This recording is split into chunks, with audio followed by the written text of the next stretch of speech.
नरसी जी की हुंडी दीनी, वह सांवल सा कहाया। एक नरसी नाम के सेठ थे, मेहता थे, और वो बड़े धनवान थे। 56 करोड़ की संपत्ति थी। उनके पास 56 करोड़ की संपत्ति आज से लगभग 500-600 वर्ष पहले। और कंजूस इतना था कि चौवनी खर्च नहीं करे, दान भी करना भूल गया। परमात्मा ने उस दलदल से उस प्यारी आत्मा को निकालना था। और नरसी जी श्री कृष्ण जी के परम भक्त थे और दान करना बिल्कुल छोड़ दिया था। 56 करोड़ उसकी संपत्ति थी और साथ में उसकी हुंडी चलती थी, जैसे आजकल बैंक है। और बैंकों में ड्राफ्ट बनाए जाते हैं चेक सा। उसकी धर्मपत्नी कुछ धार्मिक ज्यादा थी। उसने कहा, सभी व्यक्ति नगर गांव के गंगा स्नान करने जा रहे हैं गंगा घाट पर, मुझे भी चलना है, मैंने भी जाना है, कुछ पैसे दे दो। पैसे का क्या करेगी? चल मैं भी साथ चलता हूँ। उसने सोचा ये घना खर्च करेगी, मैं थोड़े में काम चला दूंगा। पैदल ले गया वहां से लेकर गंगा घाट तक। और जब स्नान करने लगे, वहां ब्राह्मण विपर आ जाते हैं और कहते हैं, भाई महात्मा, स्नान करने वाले, पहले कुछ दान दे, तब तुम्हारा स्नान लगेगा। अब ऐसे उसके पास भी आगे परमात्मा खुद एक विपर रूप बना के और कहा, सेठ जी, दान करो, कुछ दान करो, तब आपका स्नान लगेगा। वैसे स्नान से क्या फायदा? जी, दान हम ना ले आए, खर्चे खर्चे जोगे पैसे लाए हैं। दान हम फिर करेंगे, पैसा भूल आए। दे दे कुछ थोड़ा बहुत ब्राह्मण को, ऐसा क्यों जुल्म कर रहा है तू? चुप रह तू, घनी न बोल, चुप। वो नहाने लग गया। पंडित जी ने फिर कहा, भाई, पानी में गोते मारने से बात ना बने, कुछ धन दान कर सेठ जी। उन्होंने सोचा ये ज्यादा बेइज्जती कर रहा है, तो कहने लगा, 1 टका दूंगा, 1 टका। चलो दे दे जो तेरी इच्छा है। यहां ना दू, मैं थोड़ी लाया हूं पैसे, घर आ जाना। नरसी मेरा नाम है, और वैसे ऐसे मेरा फलाना गांव है, जूनागढ़ जैसा, और वहां आ जाना सब जानते हैं मुझे। ठीक है, चल वचन पक्का है। पक्का पक्का। ठीक है। अब वो स्नान नहा धोकर घर पर आ गया। अब उन्होंने तो जाकर गठरी रखी थी घर में यात्रा से।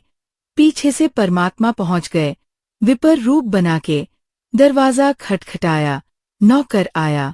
हाँ जी, बोलो ब्राह्मण, बोलो महात्मा जी, क्या बात है? भाई, सेठ जी से कहिए, सेठ जी से कहना मेरा एक दान स्वीकार करके आया था और कहना वह ब्राह्मण अपना दान दक्षिणा लेने आया है, कृपा दे, फिर मैंने जाना है।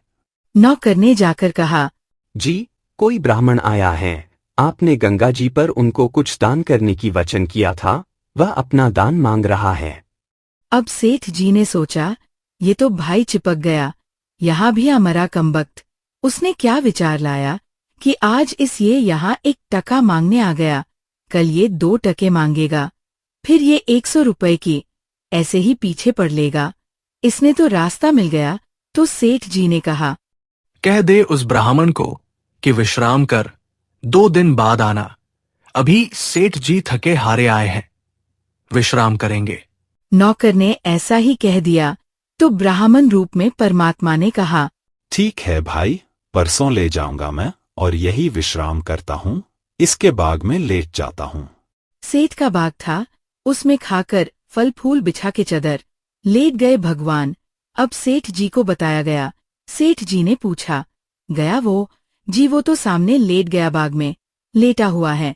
अब जब तीसरा दिन हुआ फिर जाकर दरवाजा खटखटाया और कहा, कहना सेठ जी को मेरा दान दक्षिणा दे, फिर मैंने और भी बहुत काम है। अब सेठ जी ने कहा, यूं कह दो कि सेठ तो मर गया, मृत्यु को प्राप्त हो गया।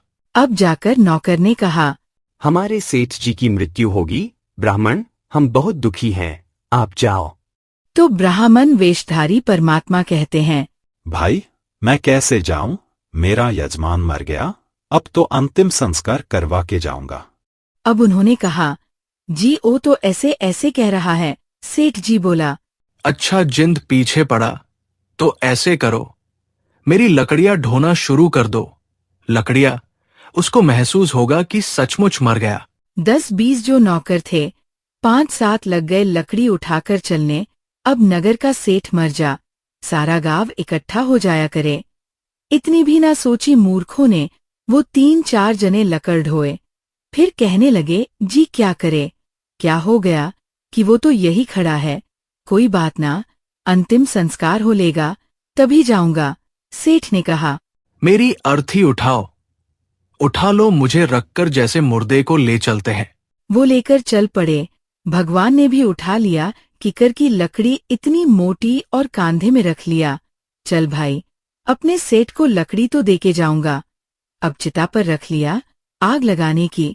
उसने कहा था मत लगाइयो, उन्हें ये तो कह दिया था अग्नि मत लगा देना, कहीं गलती कर दो तो परमात्मा बोले भाई सेठ जी, तू जीता मैं हारा, और कमबख्त मरे तो मत।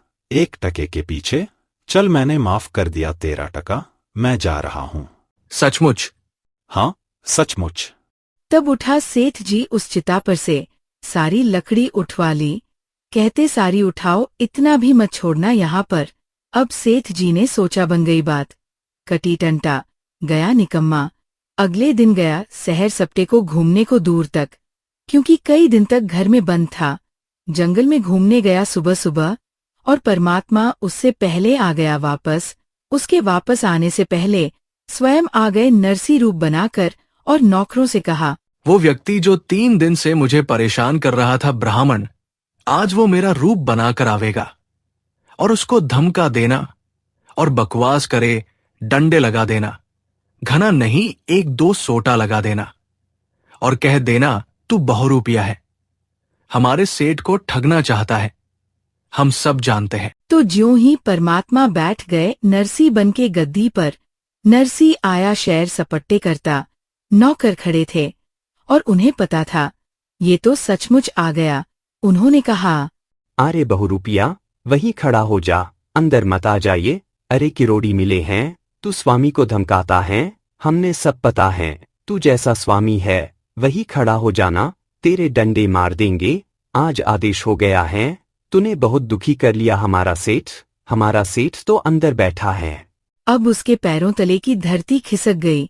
सेठ जी का आज तो कर दिया काम, इसने अब एक नहीं सुने मेरी। अब उसने क्या किया, किसी वकील का सहारा लिया और कोर्ट में केस कर दिया कि एक नकली नरसी बनकर मेरी संपत्ति हड़पना चाहता है। तत्कालीन उनको सम्मन हुए और नरसी बुला लिया। परमात्मा को वहीं तुरंत बुला लिया। सारी बही कब्जे में कर ली गई। अब सामने गवाही हुई। जब जज ने पूछा भाई, जो असली बतावे था अपने आप को, वो इस बही में कोई ऐसा प्रमाण बोल पढ़ के सुनाओ, हमें बताओ, जिससे हम इसमें जांच करें कि तू सचमुच नरसी हैं, मालिक हैं। उसने बता दिया। 2-4 बातें याद थी। ऐसे ऐसे लड़की का विवाह किया था, उसमें इतना दान किया था, ऐसे लिखा है इसमें, एक समय ऐसा हुआ था। 2-4 बातें याद थी, घनी याद नहीं थी। फिर वो परमात्मा से पूछा कि बोलो आप। परमात्मा ने सारी बही सुना दी, ए से लेकर जेड तक। अब असली नरसी तो नकली सिद्ध कर दिया कोर्ट ने, और परमात्मा असली नरसी कर दिया। अब नरसी बैठ गया माथा पकड़ के जंगल में जाकर, बनी में बाहर, कि ये कौन से जन्म का दुश्मन था, मेरी सारी संपत्ति हड़प ली। फिर परमात्मा गए विपर रूप धारण करके, कहने लगे नरसी भगत, हाँ बोल, अब क्या चाहता है? मैं आपसे यह चाहता हूँ कि आप अपना जीवन सुधार लो। सुधार दिया जीवन? तूने मेरी सारी संपत्ति हड़प ली। संपत्ति पहले भी मेरी थी या तेरा भूल थी, जब तेरा शरीर अपना नहीं है? मूर्ख, इन चांदी के सिक्कों को तू अपना मान रहा है, तेरी बुद्धि भ्रष्ट होगी। इनको भूल जा, और तुझे एक शर्त पर दे सकता हूँ वापस। क्या शर्त है तेरी? बता। आप इसको दान कर दो। आपने तो कोड़ इकट्ठा कर लिया, और संतान तेरे हैं नहीं। एक बेटी थी, उसकी शादी कर दी। भले आदमी क्या करेगा इसका? तेरी मृत्यु के बाद यह तेरे हक की बांटेंगे, यह चाचे ताऊ के भाई, और तू बनेगा गधा। ऐसे धन वैसे नहीं जुड़ता, ये तूने 2 के 20 बना रखे हैं। मैं तेरे हित में कह रहा हूँ। काफी देर सत्संग सुनाया परमात्मा ने। बुद्धि ठिकाने आ गई और कहने लगा, आप जो कहोगे मैं वही करूंगा। जा फिर वापस। आ गया वापस अब असली नरसी। उसने उसी दिन भंडारे शुरू कर दिए, गरीबों में बांट दिए, साधु संत बुला लिए, यानी 56 करोड़ संपत्ति कति लुटा के, और बैठ गया बनी में। एक झोपड़ी पाके दोनों पति पत्नी। उसकी पत्नी तो बहुत धार्मिक थी, हर बात में साथ देती थी। ठीक है, अपन के करना है, भक्ति करेंगे बैठ के। रोज अटवट में रहता, सारी रात हिसाब लाए जाता बैठा बैठा। ठीक हो गया, पाप कट गया। अब उसकी जो हुंडी चलती थी वो निर्धन हो गया। हुंडी रद्द कर दी सरकार ने। और उसका पहले उसका बहुत बोलबाला था, तो 4 भगत आ गए। उन्होंने द्वारका जाना था। द्वारका के दर्शन करने आए उस नगर में जहां नरसी रहता था, और उन्होंने पूछा, नरसी जी का घर कौन सा है? महल कहाँ है? हमने हुंडी बनवानी है। लोगों ने मजाक कर दिया। वह आजकल बाहर संन्यास ले रखा है उसने, और धनवान एक नंबर का है, सेठ है वह, लेकिन आजकल वह नखरे बहुत करता है। मना करेगा हुंडी बनाने को, लेकिन तुम करडासा होगे ना, तब बनाएगा। वह पता करके वहां झोपड़ी में पहुंच गए, जहां दोनों पति पत्नी बैठे थे नगर के बाहर। उन साधुओं ने, भक्तों ने कहा, सेठ जी, यह 500 रुपए पकड़ चांदी के हमारी हुंडी बना दे। द्वारका के किसी सेठ के नाम जिसको आप जानते हो, वो हुंडी वाला हो। महात्मा जी, मैं निर्धन हो गया हूं, मेरी हुंडी नहीं चलती है। सरकार ने रद्द कर दी है, और आप किसी और से बनवा लो। सचमुच गांव वाले कह रहे थे, तू ऐसा ही निकम्मा व्यक्ति है। नरसी जी ने सोचा ये कोई अपशब्द कह दे, कोई श्राप दे देंगे। लोगों ने मजाक बना रखा मेरे साथ। अब मैं भगवान की तरफ चला हूं तो मैं ढेर हो गया। और जब मेरे पास धन था, ये सब मेरा आदर करते थे, लेकिन हमने अपने वचन पर रहना है। भगवान जी ने जो कह दिया गुरुदेव ने, उसी पर आधारित रहूंगा। मेरे कहने से मानेंगे नहीं, तो उसने कागज मंगाया। कागज लाओ। वह कागज ले आए गांव से। उस पर लिख दिया, क्योंकि श्री कृष्ण पुजारी था और सांवरिया का भगत था, उस पर लिख दिया, सावल साहा, सावल सेठ, द्वारकापुरी, मैंने आपके 500 रुपए ले लिए हैं। इन श्रद्धालुओं को आप 500 रुपए दे दीजिए। मैं हुंडी बना रहा हूँ। नरसी भगत, सेठ नहीं, नरसी भगत। लिख दिया। अब वो चारों के चारों पहुंच गए कागज लेकर के सारी द्वारका में जो भी पता था कि हुंडी बनाने वाले सेठ है। उनके पास गए। उन्होंने कहा, नरसी की हुंडी नहीं चलती, वह निर्धन हो गया है, दिवालिया हो गया है, वह रद्द हो गई है। उसने सोचा ये वैसे बकवास कर रहा होगा। दूसरे के पास गए, तीसरे से दिखाया, तो सबने कहा कि यह तो निर्धन व्यक्ति हो गया है, इसका दिवाला निकल गया है, आपके साथ धोखा कर दिया उसने। तो इस बात से वह परिचित थे कि धोखा करनी आदमी नहीं, वो तो मना करे था। हमने ही उनके साथ बलपूर्वक लिखवा लिया।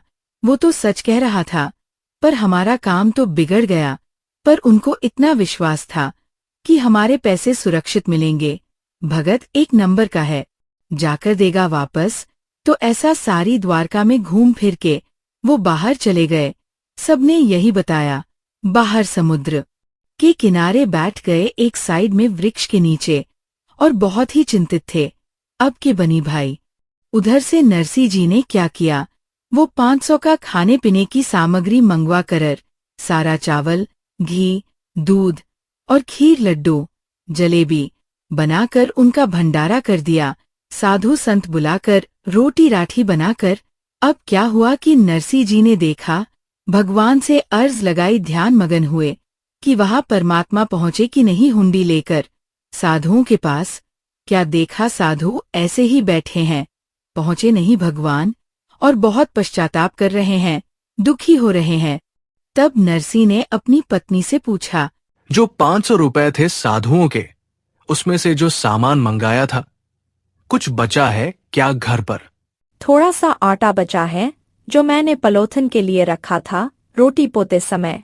इसका पानी का हाथ लगा के इन चारों की रोटी बना दे।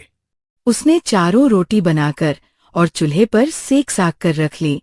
इतने में परमात्मा पहुंच गए। एक साधु रूप बनाकर और कहने लगे, भाई भगत, भूख लगी है और कुछ भोजन दे। तुरंत लाया 4 रोटी उठा के, ले महाराज, भोजन खा लो। अब वहां भोजन भोग लगाया भगवान ने, और वहां सावल साहा नाम का एक सेठ बनके, और जैसे वो मारवाड़ी सेठ होते हैं, बड़ी बड़ा साफा दोरी धोती, कान में कलम टांग रखी और काख में बही, और पहुंच गया वहां पर साधुओं के पास, और परमात्मा ने कहा, अक्षमा करना महात्माओं, कुछ आने में देरी हो गई। मैं सावल साह हूँ, सावरिया सेठ हूँ, और नरसी भक्त। नरसी जी ने जो हुंडी भेजी थी, आप मुझे वह कागज दो। वह कागज दिया। आ जाओ, तुम्हें यह पैसे दूंगा चांदी के। जो मजाक करे थे ना, वह द्वारका के सेठ उस भगत की मजाक करे थे। भगत का खिल्ली उड़ा रहे थे। उनका मुंह बंद करने के लिए द्वारका के बाजार के चौराहे पर यहाँ चदर बिछाओ। अपना पूरा बैग ले रहे थे, भर के गठड़ी वह धर ली, और सुन ले भाई महात्मा, 1, 2, 3 आवाज लगा लगा के गिने, और खुड़का करें। चारों तरफ लग गए देखने। सेठ इकट्ठे होके 500 रुपए गिन दिए चांदी के, कति काचे काचे नए नए, बिल्कुल जैसे आज ही बनकर आए हो, और कहा, भाई नरसी जी को कह दिए, उसका दास हाजिर रहेगा। चाहे करोड़ हुंडी दे दे, दास आगे खड़ा पावेगा। बोलो सद्गुरु देव जी की जय। सत साहेब। नरसी जी की हुंडी दीनी, वह सावल सा कहाया। द्योती का ब्याह भया, तब भात भरण को आया।